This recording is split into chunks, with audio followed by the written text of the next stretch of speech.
Hello, dzień dobry, dobry dzień, witamy was. Welcome to not one, but two steps east, the continuation of the now suspended CEE cheat sheet and crime report. This is, of course, the podcast version of that because that is suspended until I decide it is not. I have no idea when that is going to be. But as undecided as I am your host, Preston Smith, aka P. Conrad Smith, aka Conrad among my friends. I hope you'll be my friend. And isn't this something?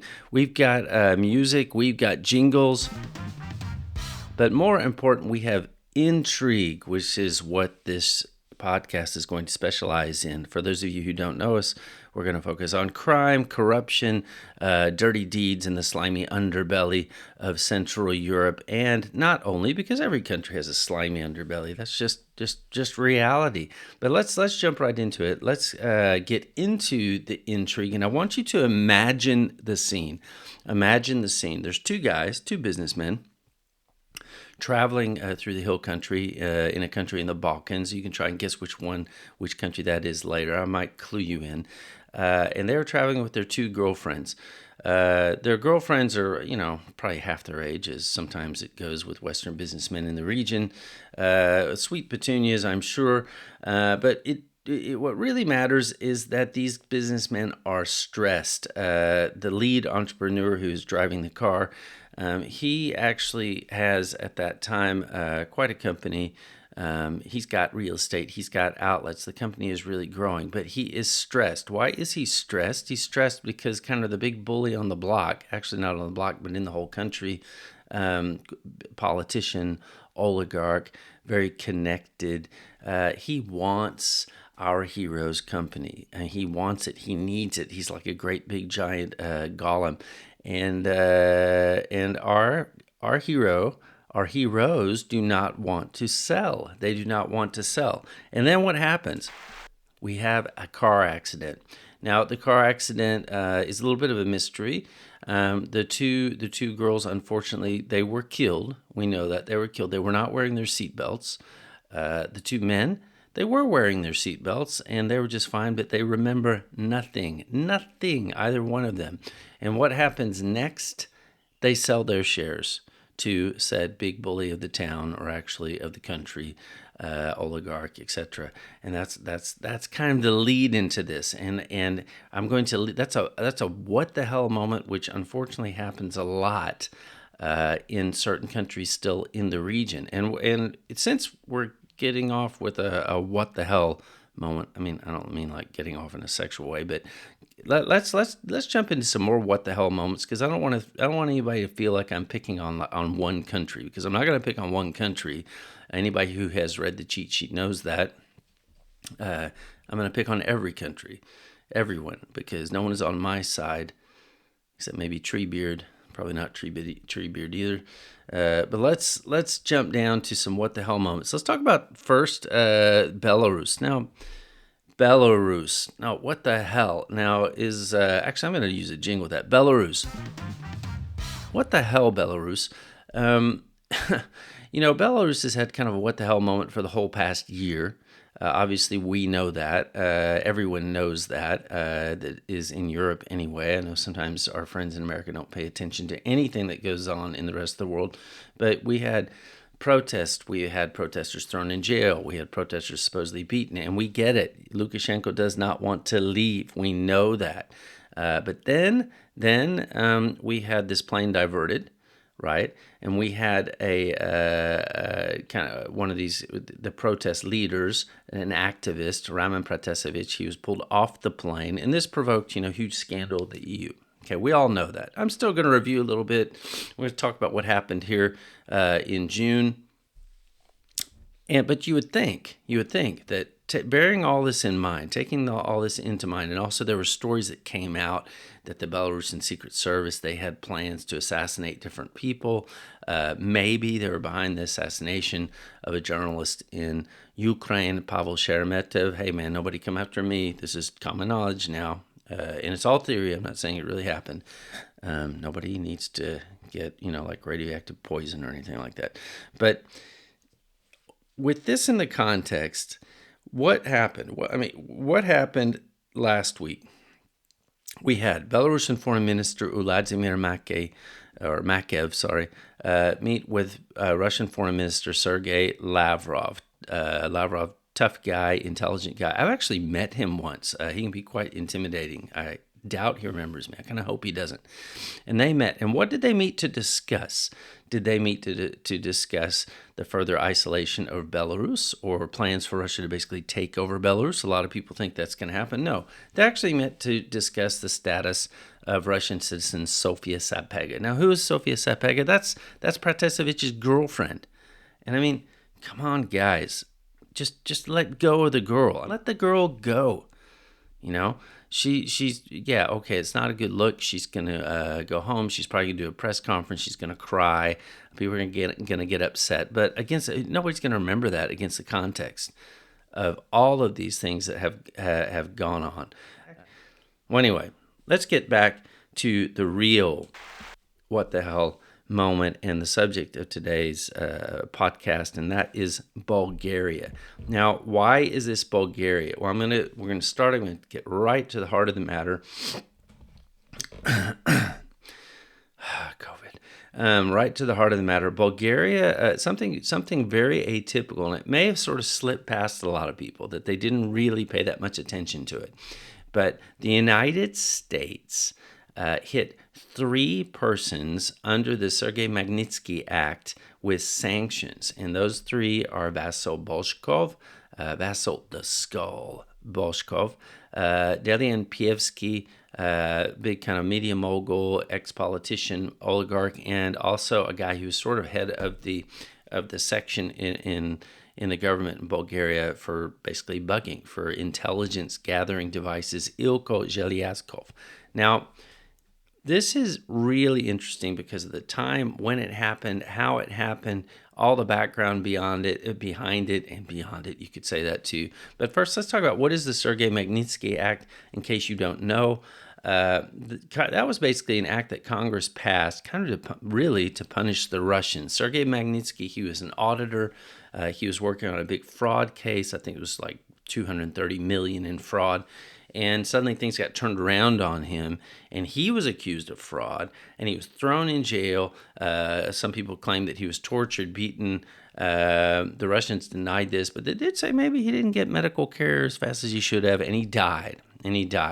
So Congress, under Obama, they passed the Sergei Magnitsky Act. And now these 3 Bulgarian citizens have been hit with it. But not only those 3, we'll talk about that too. But why? Well, first of all, we need to talk about who are these guys. Let's talk about who are these guys. But you know what? First, let's talk about this kind of things getting flipped around. This is kind of a Russian thing, right? You could say it's a Slavic thing, but it's kind of a Russian thing, in my opinion, my humble opinion. Years ago, I actually traveled. I was working for a company. I had to go sort out a business problem in Petersburg because they had kind of let's call it an affiliate out there. And I didn't really speak Russian. I don't really speak Russian now. I can kind of get by in it. It's not, you live in one country, you speak Polish for a long time, you kind of forget other languages that even you do know. But I was in St. Petersburg, and the guide I was with, maybe he'd been out there too long, because he actually wasn't Russian. He was Belgian, but he spoke fluent Russian. One of those kind of a little bit kind of dweeby, hyper intelligent types. Not that I know any of those guys, but he told me, "Hey, look, you got to be careful. Things get flipped around on you here." I'm like, "What do you mean flipped around?" And then a Russian that he was with, yes, flipped around. You got to be careful. Now this was in the 1990s, so these were pretty crazy days. I think a lot of things got flipped around back then. But I didn't really know what he meant. They said, well, if you go to the bazaar, like to the outdoor market, then things get flipped around on you there. And I'm like, the outdoor market, it's minus 30 degrees outside. I mean, my camera wouldn't even work. I tried to picture a bit, it wouldn't even hardly work. But I said, all right, if we go to the outdoor market, I will worry about that. But it turned out at that time, even like a a retail building that we went to. It didn't have the glass in the windows installed because everything was changing in that part of St. Petersburg. Or St. Petersburg, as beautiful as it wasn't really a rich city yet. So even though you were in a shopping center, it was like you were still outside, like every day's a camp out. So I guess we were in an outdoor market, whether or not. But after we left that, and nothing really got flipped around in me there with me there. But after we left that, it was already dark because it's in the winter, and it would basically, the sun came up at like 11, and the sun went down at like 1:30.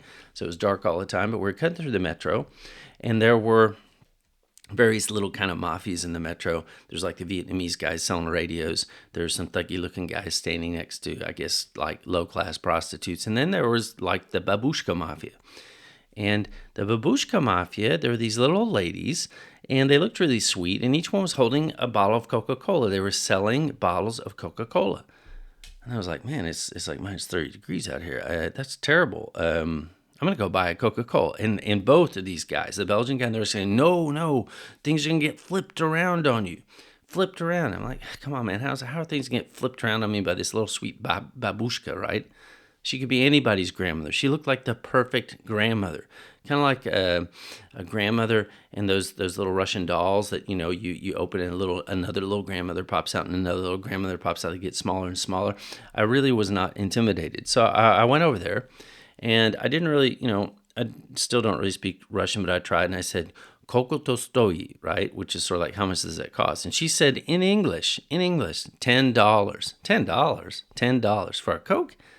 Well, okay. I mean, Coke is life, but it's not that much of life. So I said, no, I'm not going to buy the Coke. And I turned around and I had a Chechenian here, a Chechenian there, a Chechenian behind me. And these were those kinds of Chechenians. If you've been in the region, you know which ones I'm talking about. Tough guys. So I paid $10 for a Coke. And the little lady, babushka, she was really sweet. She took my $10, she gave me my Coke. It was pretty much frozen solid. I couldn't drink it. It was so cold, I could even feel it through the gloves. So I had to try to find a place to set it down. And this is sort of like things getting turned around on you, which sort of brought me back to Sergei Magnitsky and the Magnitsky Act. And I don't really know why I told you that story, but a helpful aside, I hope. But let's talk about these three guys that were hit by the Sergei Magnitsky Act. First, Vasil the Skull B. I'm going to just use the initials for last names from here on out because in my mind it provides sort of a barrier against frivolous lawsuits. But don't sue me, guys. Now, these three guys, obviously, if they got hit by the Magnitsky Act, right, then there are some issues. But let's talk about some of these issues, or let's just talk about who these people are. So Vasil B. Now, Vasil B, a.k.a. the Skull, he started out as one of these guys. He set up these currency exchange places, these booths. A lot here we'll call them cantors. Back then, though, in the 1990s, or I think he started in 1989. But in the 1990s, these were kind of scary places because you had dollars and you needed to go change your money. And you would see these around outside of these places, there would always be these heavy set looking thugs. And it was a lot colder then, right, than it is now. I mean, even summer wasn't warm. So, heavy set, tough looking guys, big coats, maybe they've got the toboggan on their head, whatever. But they just look mean. And so you're like, so you go over there, and one of these guys, he would immediately approach you and say, hey, you don't need to go in there. That place is dangerous. You need to give me the money, and I'll exchange it and give you a fair rate. And you're like, well, I mean, I don't really know. And that guy's looking at you. If you try to go in there, he's probably going to hit you. So, well, okay, all right. So you give him the money. And after you give him the money, he gives you back their money, and at that time it's all different colors, and because of the valuations, you might get thousands, millions, you get all this crazy money, and you have no idea if you've been ripped off. But the interesting thing is, after you gave him your dollars, before you got the money, he would go into this exchange place, and then he'd come out, he'd go into the place he told you not to go into. But maybe he was looking out for your interest, I don't know. But Bolshkov, anyway, gosh, I was going to stick with just the last names and the last initials. So anyway, Vasil B. Anyway, he set up these places. He set up hotels. He invested eventually. He was a partner with this Greek billionaire, Socrates Kokkalis. who that's the subject all in itself. That these guys were together in the sports betting agency Eurofootball. He also created something called the Thrace Foundation, and what that is, he collected antiquities. He was sort of like the Bulgarian Indiana Jones, only his nickname was the Skull. Far more intimidating, maybe more effective, because while Indiana Jones was always trying to get one little thing, Vasselby got lots of things. He had an entire collection. Supposedly everything was acquired outside of Bulgaria. This became highly controversial in itself, worth a lot of money. Then he actually opened a bank. Then he merged with he merged that bank with actually a different group of something called multi-group. Multi-group. When you get into multi-group, and you're starting to talk about the Bulgarian mafias, and in Bulgaria, for those of you that don't know, and I'm assuming a lot of you don't know, the mafias, they had these names like SIC, like SIC, Vis, multi-group. They weren't called like the Hole in the Wall gang. Well, I guess that's a Western gang, or Cosa Nostra, or the East Siders, or the Irish Mob, or anything like. They had these company names, which really is kind of cool, Then the mobster, he doesn't feel stupid wearing a suit. He's got a business card, whatever. But they still carry guns, and these mafias were quite dangerous. After that, he actually got involved in different infrastructure programs. But, a lot of red flags come with somebody whose nickname is the Skull. And yes, he was suspected of having ties to Sikh, which automatically means you had ties maybe to some of the guys in Vis. His name was mentioned in different WikiLeaks where they were basically putting him together or saying he was the equivalent of guys like Todor B, the brothers K, Nikolai M, Grisha G, tough gangsters. And then there's actually an American ambassador who said this guy, he's into money laundering, fraud, extortion, racketeering, of course, the illegal trade in antiques, because he is Vassal, Indiana, the Skull, Jones, and just a controversial guy. Now, I sometimes have clients, and the clients, and I've had clients that wanted to work with this guy, and I never recommend work with someone or don't work with them. I just say, what is out there, but there's a lot out there on somebody like this. And what happens if you have a report? You will compile these red flags. Now, a red flag, that is not evidence. That's not saying guilty, don't do anything, stay away. But these are things that you need to think about. Let's put it that way.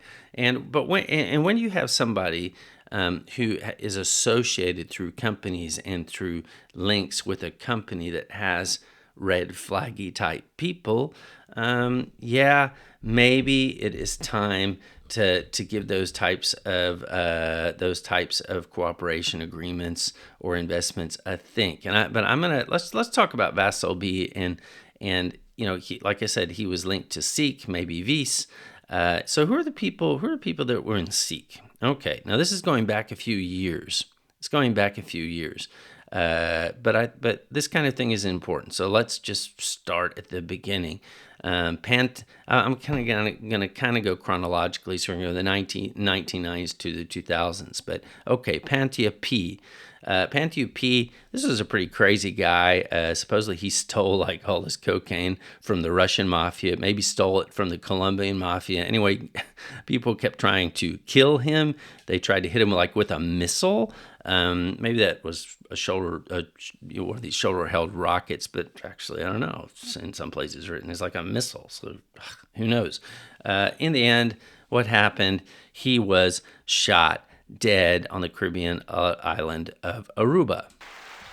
Then you have Ilya P. Now, he was a founder of Multigroup, okay?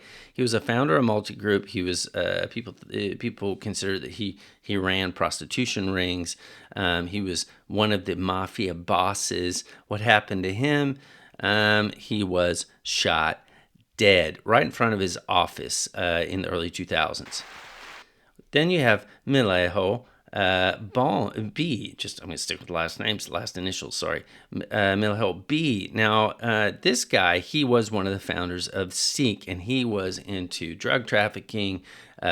He sort of tried to spread his mafia throughout the Balkans. The Bulgarians secret services went after him. The Serbian secret services went after him. A lot of guys tried to kill him, but in the end, what happened? He was shot dead in broad daylight in his restaurant in Sofia. But it wasn't just him. His 5 bodyguards were with him when this happened. And I remember this was a big deal. Don't ask me why I remember. This was a big deal in the mid 2000s. Then you have Emil K.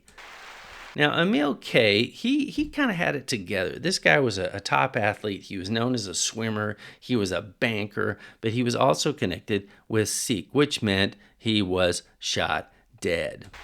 And then we have Georgie S. Now, Georgie S. was a wrestler, and you'll find with these mafias, not just in Bulgaria, but in different parts of Central and Eastern Europe and Russia, a lot of these mafias, not the Vori so much, maybe a little bit the Vori, but kind of the other mafias, whether they're business mafias or local mafias, like, say, the Petersburg Mafia, a lot of times the Solzhenskaya Mafia, you'll see that they have these ex-wrestlers involved. And one of the reasons is because back in the day when there were no guns, all these guys ended up getting guns.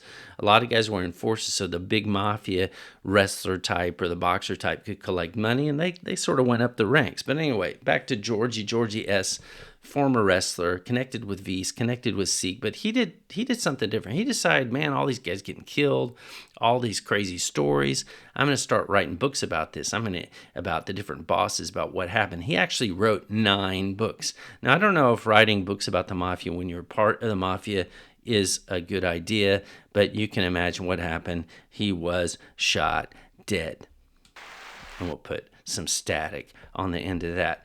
Now, back to why this is relevant. Well, this is relevant. As I said, sometimes you get clients and they want to work with people like this. Now, why do they want to work with people like this? Well, because people like this, they have connections. They can get things moving fast. And when they say go or they say jump, people jump, probably because they're shooting at their feet. Dance, cowboy dance. But there is a certain draw to these people. They do tend to a lot of times they're flamboyant. They light up the room. I've met these types actually many times in the last 3 decades of working in the region, basically 2 decades of that as an investigator. And yeah, they do kind of leave an impression. But if you were going to sort of, make this sort of real for like normal guys, like the average person, I sort of would equate them to what I call the Wi-Fi eye chick. Now, the Wi-Fi eye chick, this is sort of a Polish phenomenon that when I was single like 2 decades ago, say a stunning looking Polish girl would come into a bar and she would do this thing with her eyes, right? Kind of widen them, kind of make them like laser eyes, and it would get the attention of everybody in the room. I mean, every guy in the room, and probably some of the girls, and they would notice this chick. I call her the Wi-Fi eye chick because it's like woman of high intelligence who is freaking insane, and this kind of woman will ruin your life. And this is kind of what happens. These investors come in and they get sort of the Wi-Fi eye chick version of a businessman who's actually kind of a mafia guy, and they just become entranced, and they don't understand that you could be driving down the road one day and have a car accident and then be forced to sell your shares. Have you guessed which country that was in yet? I hope you have by now. I'll give you a prize if you know which case I'm talking about. Which incident, I mean. Now, actually, there's another thing. If you talk about the Wi-Fi, there's also, just as an aside, Polish girl with a hat.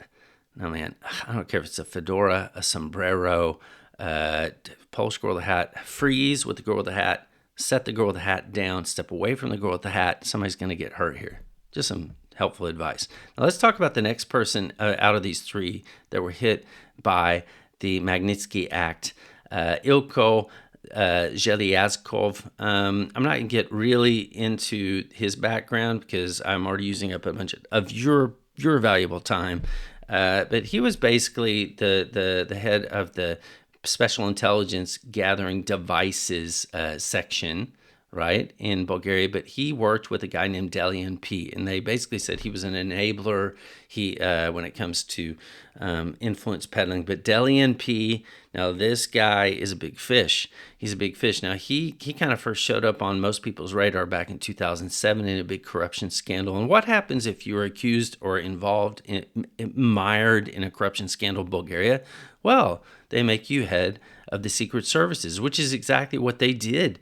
And that was he became president of the Agency for National Security. But Bulgarians, God bless them, and I don't want anybody to think I'm ragging on Bulgarians here. I know a lot of Bulgarians, incredibly talented people, sweet people, loyal. A couple of my best friends that really some of the best people I've known in my life. The government not so much. But thousands of Bulgarians came out and they said, no way, this guy is like mafia, and he had to resign. Now, does that mean that's the end of his career? No, he was a young guy at the time. He wound up almost immediately becoming a member of European Parliament. And then there were other things that happened about that time. He is kind of, well, some people say he's key. Definitely his name comes up when you get into the corporate commercial bank scandal in Bulgaria. That was the fourth largest bank. Some tough guys showed up, allegedly, met the president of the bank at the time, a guy called Svetan V. They basically told Svetan, hey, we want your valuable stuff in this bank to go to our bank.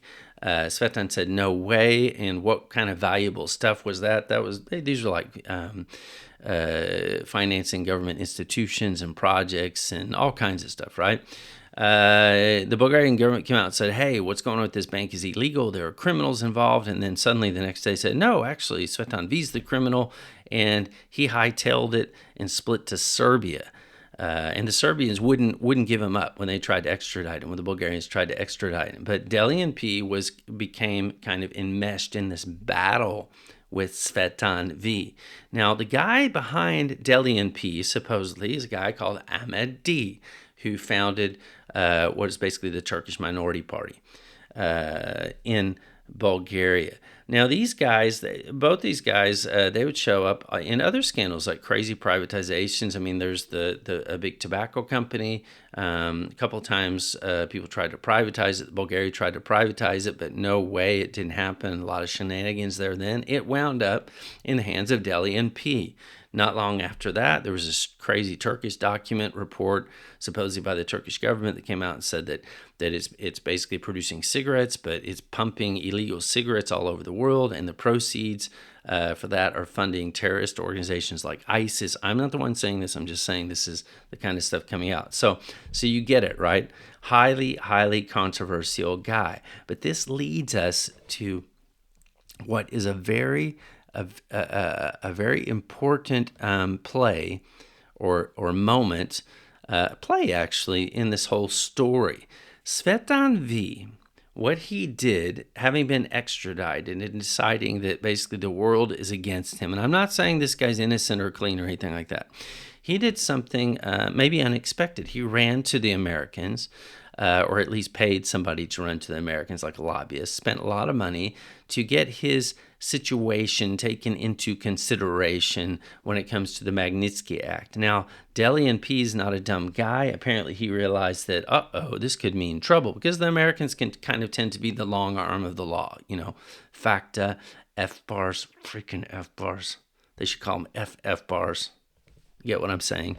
And he sent a guy there to also lobby on his part. That might not have worked as well, because his guy apparently showed up in the Panama Papers in his network. So that probably sort of undermined his cause. But Svetan V, that was not a dumb move. And this may very well be why these guys got hit by the Magnitsky Act. Now, what is interesting is also the timing of the Americans acting when they did. Why is that interesting? Well, it happened because it's before new elections, and this gets into the outgoing GERB government, the actual government of Bulgaria itself, which has always been run by a guy named Boyko Borisov, who's been around since about the same time as Pievsky, in the sense that, Delian P, sorry, I wasn't supposed to say the last name, in that he's been in power since, I guess, probably 2009. He came to power riding on an anti-corruption ticket, which every once in a while he would sort of bring back, even though that there were corruption scandals, and GERB had to sort of sit a year out, and then they came back in. There were bugging scandals, all kinds of scandals, and even, there were criticisms that he was linked to mobsters, and who indirectly linked, were linked to like 30 murders just in one part of Bulgaria. I'm not saying that that's true, just saying that these are the kind of things that would come out, WikiLeaks kind of things. Okay, now, to understand why this is so crazy important, and why, when we get to the Magnitsky Act and hitting these three guys and the government in these new elections, what we need to do is kind of very quickly review what has happened over the past year.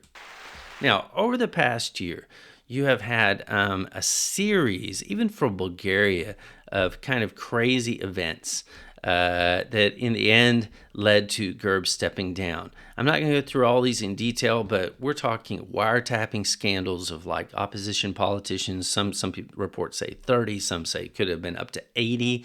We're talking about something which is called the Seven Dwarfs scandal, or maybe it was the Eight Dwarfs scandal. Yeah, the Eight Dwarfs scandal, which is like a restaurant where kind of sneaky guys would meet to do deals, but a businessman came out in the press, Svetoslav I, and he owns a bunch of real estate, and he said that he was a victim of extortion, and puppets, or actually not puppets, but actors for the GERB party were trying to intimidate him. They extorted hundreds of thousands of euros from him. They showed him a video of another businessman like him being like abused in jail. Take that word to mean whatever you think. Then there was this other, and right kind of tied to that, there was this crazy scandal where Borisov, gosh, man, I'm so bad at podcasts, but that where the prime minister, well, we can say his name, no problem, Boyko Borisov, the prime minister, he showed up in some photos where he was kind of in a half state of undress. Not that I would really want to see that. And there was money on a table and a gun. And he said, well, yeah, okay, it's my gun, but somebody still doctored the photo. And then he said that basically his enemies flew like a commercial drone into the room to take the photos, when you think, it kind of looks more like a Sweet Petunia type of photo, but okay.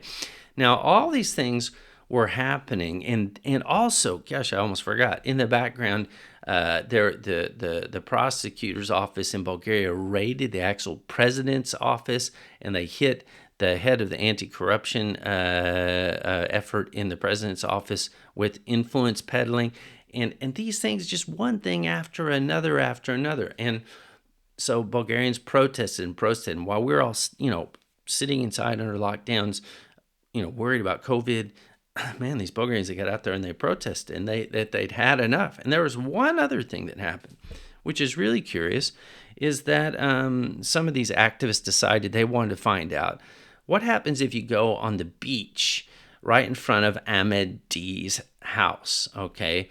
Ahmed D, remember the guy that sort of the backer maybe of Delian P, the Turkish minority party, right? So they went there and they said, let's go hang out on this beach. And immediately some thuggy guys, security types, came out, ran them off. But they weren't just security guys, they were Secret Service guys. So then there was a scandal. Why does this guy Ahmadi have Secret Service protection? And of course, the privatization issues and the cigarettes and all that stuff came back to light. Now, this led to the resignation of the government and the GERB party on April 16th. We're going to have new elections on July 11th. But here, in this period, this kind of window of time, we have this Magnitsky Act and these three guys getting hit. Now, the reason why this is kind of important is because GERB has been running this show.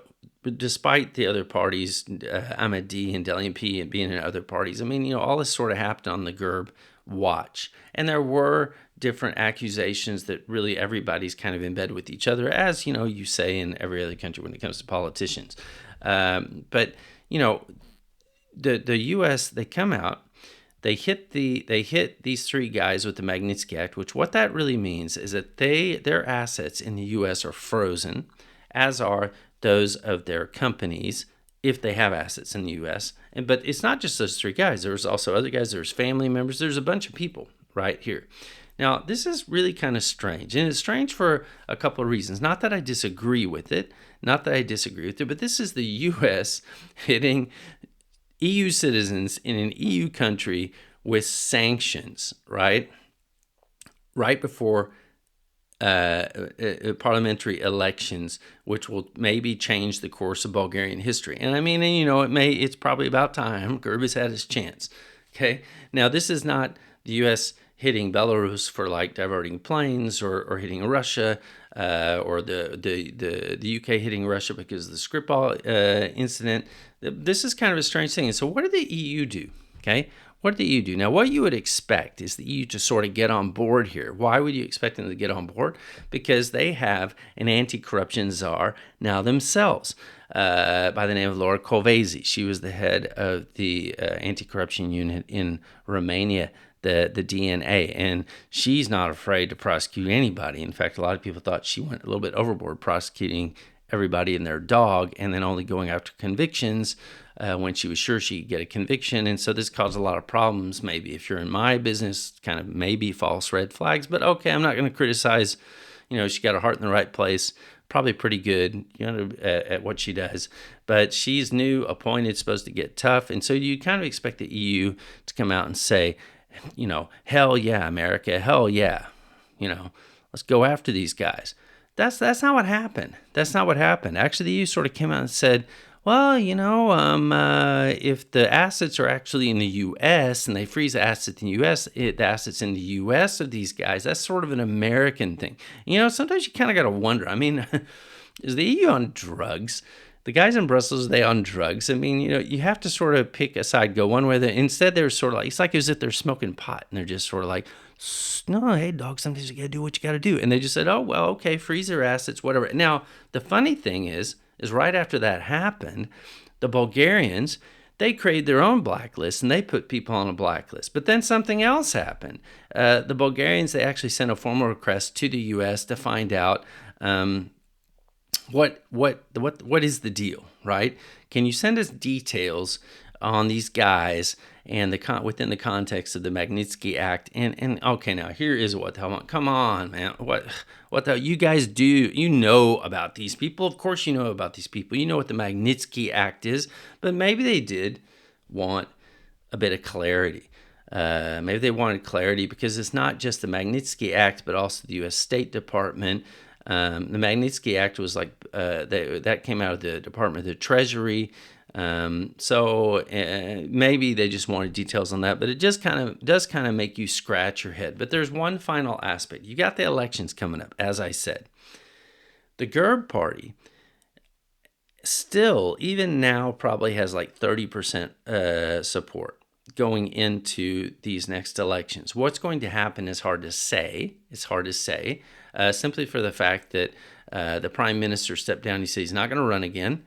And the other parties in Bulgaria, they're saying, no way are we forming a coalition with Gerb, no matter what happens in the next elections. And again, for our Americans that don't know this, it's not like having an election every 2 years, every 4 years.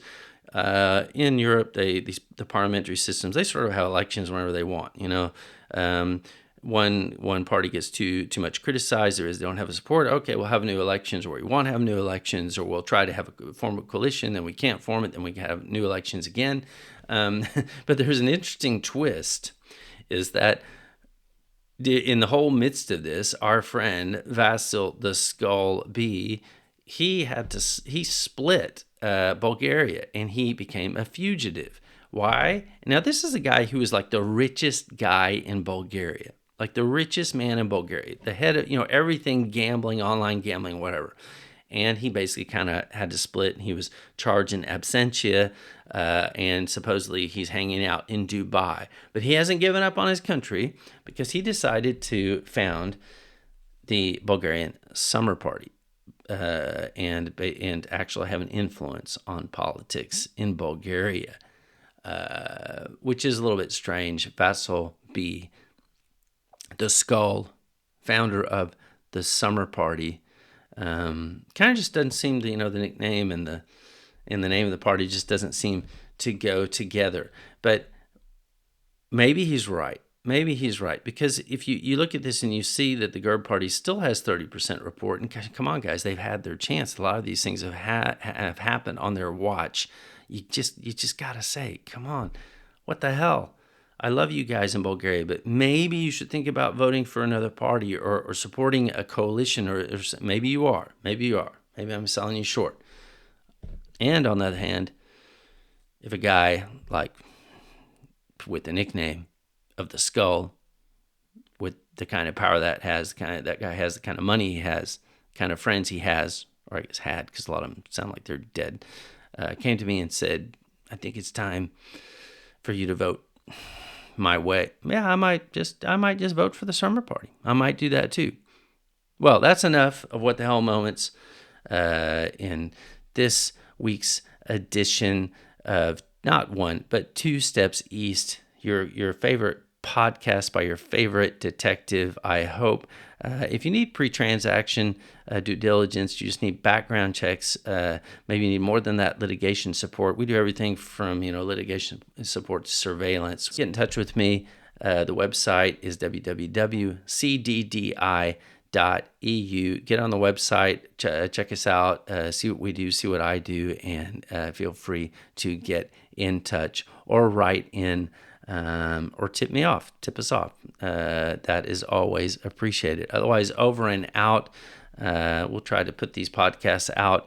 They will actually go out on a podcast platform in not too long. This one's sticking with YouTube just because I'm dealing with new special effects and equipment and getting my head around all of that. But just good talking to you. Na shledaną, do widzenia, do świdania, over and out. It's a story about the deep dark times in deep dark city. It's a city you might even guess. And this is a song.